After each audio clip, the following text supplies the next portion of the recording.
এর বিচার আমরা চাই।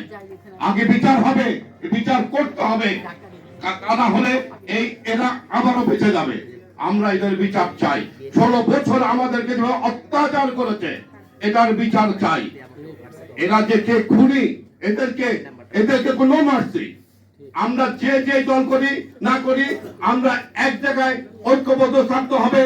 আওয়ামী লীগের কোনো অধিকার নাই এখানে বিচারের আগে রাজনীতি করার। আমরা কিছু ব্যাপারে কিন্তু ঐক্যবদ্ধ থাকতে হবে। দল থাকবে, আওয়ামী লীগ জাতীয়বাদী ছাড়া সবাই আমাদের বন্ধু, এটা মানতে হবে।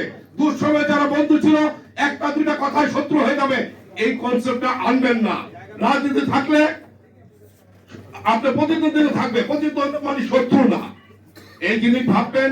আমরা একসাথে থাকবো, বাংলাদেশ করব। প্লিজ আপনাদের কাছে অনুরোধ, ছোটখাটো ব্যাপারকে বড় করবেন না। বিএনপি বড় দল, বড় ভাবে আমরা থাকবো। আমরা আগামীতে যথাসময় নির্বাচন চাই। ধন্যবাদ এই আয়োজকদের।